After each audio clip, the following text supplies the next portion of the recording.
Multiverse is becoming such a regular phrase given how many times it's popping up in movies. We're learning all these things about different timelines, and it's part of our popular culture at this point. But what if we imagine our own multiverse? What if we look at a television series that was so popular in the early aughts, but could have been something completely different? It's time to do a deep dive into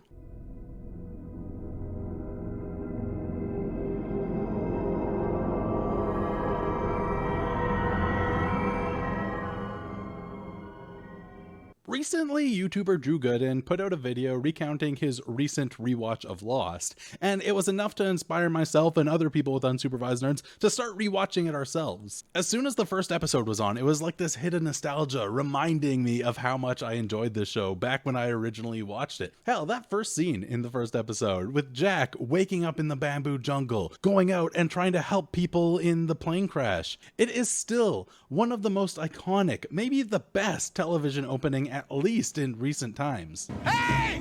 What's your name? Jack! Without a doubt, Lost is one of the most influential shows of our generation. Whether you liked or loved the ending, which I know is probably the most controversial part of the show, you can't deny the effect it's had on television as a whole. Even just its use of flashback, which we could see mimicked in shows like Arrow, Revenge, Orange is the New Black, Once Upon a Time, where once network television tried to focus so much on being episodic so anyone could pop in at any time. Lost was one of the pioneers to make it so if you hadn't caught last week's episode, you're gonna be a little, well, lost. Sure, this existed in earlier shows like Sopranos, which started 5 years earlier, but that was HBO, premium cable channels. While they're both television, network television worked and still does work in a different way. And it's Lost that opened up possibilities for shows like Heroes, where there's an incredibly different premise, incredibly different idea of what's going on. It arguably only came to be because of Lost and how it opened the door for these kinds of serialized shows. And then there's what it did for the endings of shows. The fact that before Lost, it wasn't normal for showrunners to say, we want to stop at a particular time. We want only a set number of seasons. Lost, in its third season, was basically held hostage by the writers, saying they can't really do anything else and ratings are going to continue to drop unless you let us set an end date. And that's when they were able to say, yes, we will stop the show at the end of season 6. And it's because of that that became something more possible to do with later shows. So this is just an unbelievably quick overview of how Lost is so influential. But it was almost something completely different. Lost almost wasn't Lost. Lost was almost nowhere. And before we could get into what nowhere is, we have to get into how Lost came to be. As much as some people might like to imagine shows like Lost just come fully formed from the writers' heads, that's not always the case. And in this case especially, it wasn't, because the original idea didn't come from Damon Lindelof, it didn't come from J.J. Abrams, it actually came from Lloyd Braun, the chairman of ABC at the time. Good work, Braun! Lloyd Braun had an idea that he was pitching as essentially Castaway, the television series, or Survivor as a drama instead of a reality competition. And he just needed to find somebody who could write it. If you're not familiar with Hollywood, this might sound weird, but this actually isn't that unheard of. Studios are known to have some kind of idea and get writers to come pitch on it. Though I will say it does sound like Braun was pushing extra hard for this idea, further than other people would for such a specific concept. Eventually, Jeffrey Lieber is hired to write a pilot that will come to be known as Nowhere. Braun gets the script, and he's not especially happy with it. He has Lieber do a few rewrites, but in the end, he decides this isn't the direction he had for this show. And that the big caveat was that they wanted it to be sort of hyper-real. But eventually, Braun decides Lieber isn't the one to write this, and so he goes to J.J. Abrams. J.J. Abrams, of course, being big at this point because of the success of Alias. Now, Braun isn't the only one impressed by how well Alias is doing, so is Damon Lindelof. And so when J.J. Abrams ends up looking for someone else who could do the actual writing for this rewrite of Nowhere, Damon Lindelof is desperate for any kind of meeting he could get with J.J. Oh my god, JJ. So with the pieces in place and this meeting between Damon Lindelof and J.J. Abrams coming together, Damon Lindelof just starts talking about all the possibilities he can imagine for this Survivor series. And it gets to the point that he's not just trying to impress JJ so that he could get a job on Alias. How it sounds in interviews is that sometime in this meeting, both JJ and Damon started to hit it off and got really into the idea of what this series could be. They both started pitching things, and it was in this meeting that the idea for the Hatch, which doesn't appear until toward the middle of the first season, or even the flashback structure that becomes a major element of the complete series, both came out of this interview. He just goes, yeah, there should be a hatch. The meeting goes so well that Lindelof is brought on to write the pilot for this episode, and not only that, to showrun the series, and together they produce what will become Lost. But there's a key facet to this story that I really want to focus on, and that's the idea of nowhere. The script written by Jeffrey Lieber that didn't end up taking off, that got pushed aside so we could get this show we've all come to know. So let's look more at the pilot for Nowhere and what could have been. So in these videos, I always like to give some kind of synopsis because there's always the chance that somebody's coming into them not having watched the original material. And in this case, this is more important than ever because I feel safe assuming that the vast majority of people have not read the script to Nowhere. So I'm going to break down what the pilot for this series was going to be because it actually is pretty different from what we got with Lost. So what was actually going to happen in this pilot? First off, it starts with a teaser, one where our main character, Truman Graham, is working his way up through a plane that's been hit by turbulence. And in this moment, we get little shots of each of the main characters in their seats in the plane and little moments to introduce them. We get Ross Graham, who is dressed for success, and we later realize is Truman's brother. We get Zach Tyne, a young surfer dude. Sarah Hill, a newlywed. Xander Britsky, a man in handcuffs who's next to a federal marshal. Piper Brightman, a young woman wearing a cross. There's the Sykes family, made up of parents Steve and Caroline, their teenage daughter Tyke, and their 6-year-old son Alex. As an aside, Tyke Sykes is a ridiculous name. These parents should be ashamed of themselves. Then there's Jed Hines, who's a much bigger guy fiddling with the bag. There's Nell Woods, a woman with a textbook on her lap. And Frank White, who's asleep. Anyways, the turbulence goes so badly that the plane comes down, crashes into the ocean. We see the cockpit implode. Everyone in there is definitely dead. We see other bodies strewn about in the ocean, and the fuselage starts to drift away. 18 hours later, the fuselage ends up on an island, and here we see Truman come out, and that's the end of the teaser here. So with the fuselage on the beach, it's just chaos. Everyone's trying to help out. They're trying to get the injured people out of the fuselage, see what they could do. We start learning a lot of things like how Nell is actually a first-year resident and able to help out with some of the medical needs of these people. And we start to get one of the main conflicts of this series of Ross and Truman and how they're both fighting for who could be the better leader, where Ross is very focused on what they could do to get rescued, and Truman's very focused on what they need to do to help the injured. Frank White, the man who was asleep on the plane, reveals himself to be a Marine general. Not only that, but he had 2 years of experience in search and rescue. This is enough to give him the credentials that convince everybody he should be in charge, and he starts putting them all to work, getting a shelter made out of the leaves and branches, salvaging everything they can from the fuselage, everyone looking for food, water, all these things. General White even takes Truman up a mountain so they could start scoping out their surroundings, see if there's any way they should start moving, if there's any civilization here or what's going on. Anyway, after some nice alone time between Truman and General White, they come back to everybody else, and General White explains to some of the major characters how search and rescue works. 90% of people from a plane crash are found dead or alive within 24 hours of the crash. 8% are found within 72 hours, and 1% found within a week. Unfortunately, the odds of finding anybody after a week are so slim that most often the search party will stop looking. Steve comes out from the jungle shouting that there's more survivors. They're swimming over to the island, and a bunch of people run over to come help. But it turns out it's not a bunch of people swimming. It is dead bodies floating toward them. Here we skip to day 3. Everyone's showing signs of hunger, dehydration, exhaustion. We get little bits of each of the characters struggling, like Nell believing she's not good enough to be a doctor. She's only a resident. She's trying her best to help the injured, but she can't do anything without antibiotics. She's gonna need 2 full bottles if she's gonna help these 2 people. hospital Alan and Estelle, who both look like they could die. Steve and Tyke are having trouble with little Alex, who very much just misses his mother and wants her to take care of him. But unfortunately, Caroline's been knocked unconscious and hasn't woken up yet. Sarah's worried about her husband, who she hasn't seen since the crash, and she refuses to believe he could possibly be dead. Jed is asked about pills and lies about it, even though we see that he has some kind of pill in this bag that he's been fiddling with the whole time. Xander reveals how creepy he could be as he watches Piper and even steals from the injured throughout the camp. And unfortunately, Nell's doubts are made even worse as she discovers a young German boy that she thought she was helping has actually died. General White takes all this in. He sees the trouble everyone's going through and takes a couple of them for a walk. They go up a hill and General White starts pointing out signs of life. He shows off some pigs and signs of deer, meaning that there is a food source here. And the fact that there's birds mean there must be fruit to eat. So again, they could eat, and according to him, they could actually survive here. This is something doable.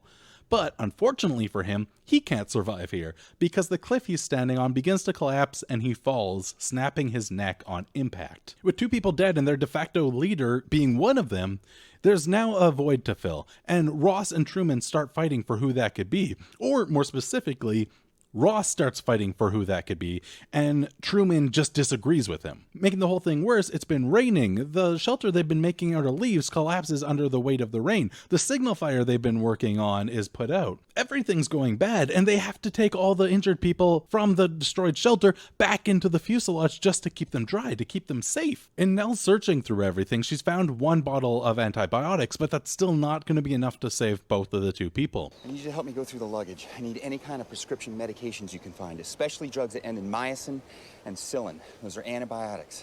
Ross again tries to take control, saying it has to be used on Alan. Alan's a young man. He's definitely going to be the stronger one of the 2. He's going to be the one more helpful in getting them rescued. But here Truman argues, you can't possibly know that. You can't look at these 2 people and judge which one's going to be more helpful in this situation. But Ross says they can't take this risk. They just need to get whoever's going to be obviously the most helpful. Nell steps between them and makes them draw straws for who will survive. If Ross gets the longer one, it'll be Alan. If Truman gets the longer one, it'll be Estelle. And, well, Ross pulls the shorter straw, and so it's going to be Estelle that lives, until Sarah comes into the fuselage and reveals that she saw Jed with some pills. And Nell makes the decision that she can't give either Estelle or Alan any pills until she knows what all the options are, and goes to see what's going on with Jed.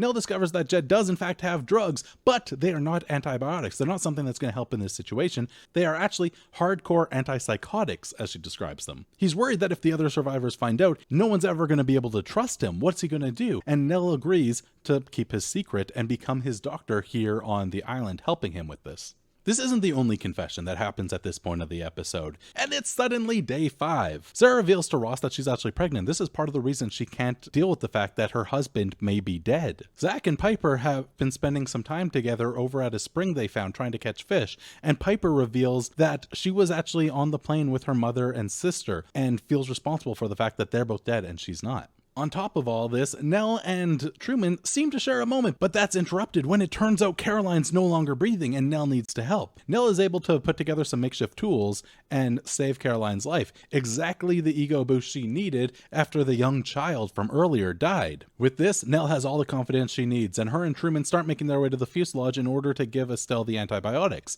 But Ross is there, and he's already given them to Alan. We get a quick montage as the days pass, Alan getting better while Estelle gets worse and eventually dies. But now it's also a full-on monsoon. Truman and Ross get in a fistfight, and the only thing that stops them is Nell rushing over to tell them that the fuselage is starting to go out to sea because of all the rain. With this immediate emergency that everyone needs to deal with, they all come together. Regardless of the fact that a lot of them have been fighting, a lot of them have problems with each other, they all work together in this moment to save all the injured people from the fuselage. It gets to the point that the only ones left inside are Truman, Ross, and 3 injured people, and it looks like they're going to have to leave someone behind until Alan steps up and says he could carry somebody, leaving Truman free to go save Caroline from drowning as the fuselage goes out to sea. After this, we get the closest things we could get to a happy ending here, where Zach finally manages to catch a fish as he and Piper are getting closer. We get Caroline awake and able to recite a story to Alex from memory as the whole Sykes family is together at last. And then we get Truman and Ross having a little chat about who should actually be in charge here, and basically having Ross argue that Truman is too weak to make the choices that need to be made, and clearly he was right because Alan saved the day today. Truman repeats a line said earlier by General White. He says, "It's as simple as this. Together we survive, apart we don't." Ross leaves, and Nell comes over with a couple mini little airplane bottles of vodka, and they toast to being alive, but Truman marks off that it has just become day 8, and it looks like they won't be being rescued anytime soon. I think it's clear for anybody who watched Lost that there's quite a bit that's changed between the two pilots. But even with that being the case, it's kind of surprising just how much is actually maintained between the two. Let's start just on characters. Well, on the surface, we could see that not a single name is maintained between the two pilots.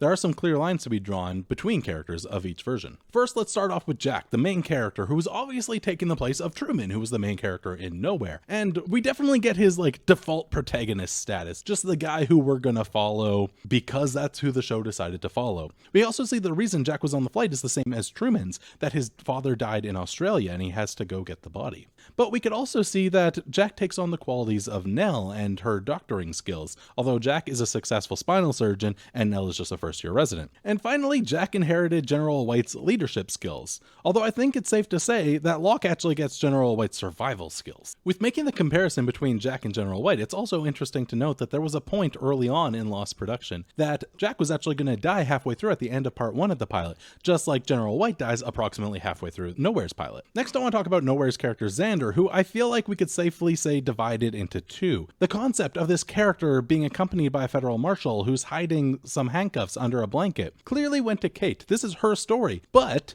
the whole attitude, the way he's scavenging off the injured, all the things he's doing in this pilot feel very much like it's Sawyer's attitude. And speaking of the federal marshal, in Nowhere he dies right away, but I feel like it's safe to say that the version of the federal marshal we get in Lost actually takes some prompts from Caroline, who spends almost the entire episode unconscious and needing to be healed, and that's basically what we get from the federal marshal in Lost, who only wakes up in the final moments after an impromptu kind of surgical session with Jack, just like what Nell does with Caroline in Nowhere. Then there's Piper, a very well-off upper-class woman, who I think is very clearly turned into Shannon, though where Piper lost her mother and sister in the plane crash, Shannon has her brother Boone. And it's interesting that the idea of competing for a family's company is taken away from Truman and Ross, and kind of ends up with Shannon and Boone to an extent later on. And speaking of family ties, there's the whole Sykes family, and we don't have an entire family anywhere in Lost, but I think we could see some parallels between the Sykes family and Walt and Michael, who are an estranged father and son in Lost. We can especially see this with how much Alex just wants his mother to wake up, just wants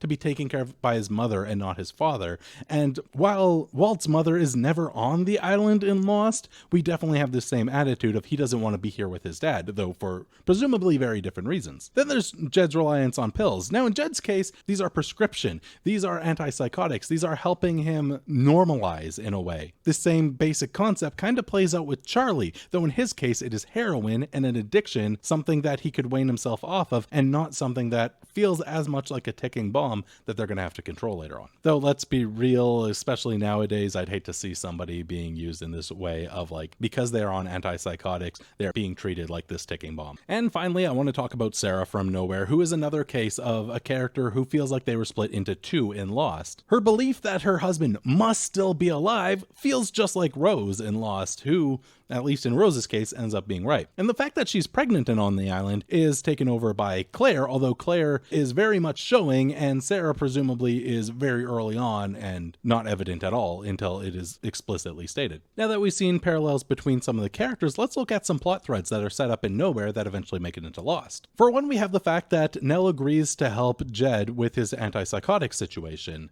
Now, we don't get to see exactly how this would have played out in Nowhere, but it does seem like she was eventually going to help him as he runs out of the pills. We can see this kind of playing out in a similar way in how Locke helped Charlie wane himself off of the heroin. There's also a line by General White that is repeated for emphasis later on by Truman. It's as simple as this: together we survive, apart we don't. This same basic concept is said by Jack all the way over in episode 5 of Lost. But if we can't live together, we're gonna die alone. It's also interesting that in the same episode, White Rabbit, we see Jack stumbling across a spring of fresh water, just like the one Zach and Piper find in the Nowhere pilot. It just takes this much longer to get to. And then there's the biggest similarity between these shows, and that's how they begin and end. The two major points that set up what their individual series are going to be. And that's that they both start on a plane crash that leaves a group of survivors stranded on an island. And they both end on this idea that no one's going to find them, at least not anytime soon. Maybe they came for them. Someone came. Why is it still playing? Especially in that latter point, both of these are done in incredibly different ways, but it stands that that is what they were going for. That is the message you're supposed to end both of these episodes on. Now, hopefully this whole section wasn't too dry, too much of me just listing things, but I think it's valuable to look at how these two shows that play out very differently actually have quite a bit in common, even if they're just in these little ways. But let's get into less of a list and talk about why these shows ended up so differently. It's not going to be worth going into every single detail about every little thing that changed, because let's be honest, we could spend a couple hours doing that and won't really get much out of it. Instead, let's look at three major choices that pretty much explain every change that happened between the two shows. This first choice is the importance of mystery in Lost. We could see this idea of the importance of mystery throughout Lost and how it plays out, especially when comparing it to Nowhere. In Nowhere, basically every character has some moment where they're talking to another character about something going on with them, explaining why they were on that plane or explaining why they're doing what they're doing. But at the end of the first episode, we have a pretty good grasp on pretty much who everyone is. Sure, they would have some more dimension to them if the series ended up playing out, but we have at least a baseline for everybody. Contrasting this with Lost, we actually spend the whole first part almost exclusively on Jack. Yeah, we get some of Kate and Charlie as they go along on the journey with him, but for the most part, it is about him. Even the only flashback in this section is just about Jack, with him having a short conversation with the stewardess and then with Rose. Here we're creating mystery by limiting scope. By keeping us only with a couple characters, we still have to wonder who everyone else is. Basically, it feels like Nowhere's trying to get you invested in all the characters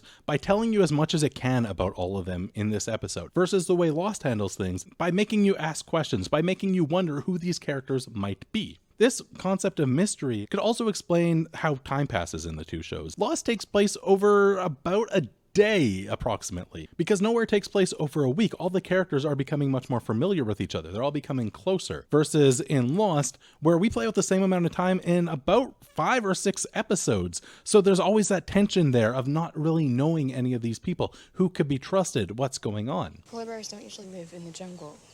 Spot on. No, polar bears don't live near the Svarsa. Next, there's a flashback structure, which is a pretty important piece of how Lost functions, and something I've actually brought up a few times before, because it is one of the essential elements of this series. Now, in part, we could see how this ties into the whole mystery aspect of Lost in a kind of micro way of how these mysteries play out in this 2-part episode. We could see this in how Charlie goes into the bathroom and we wonder what he was so busy with in there. What are you doing in the bathroom? What? Only to have a flashback reveal that he was actually getting his heroin. Or when we spend most of the second part wondering who was in handcuffs on the plane, only to have the final flashback reveal it's been Kate all along.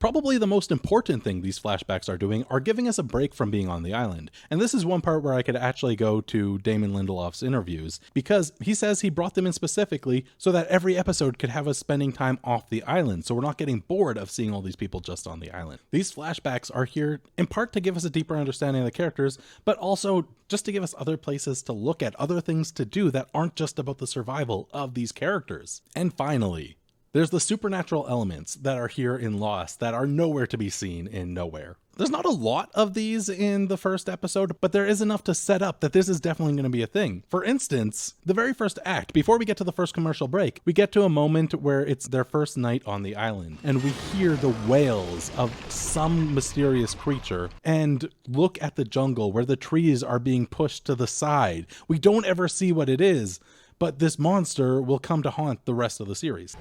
Terrific.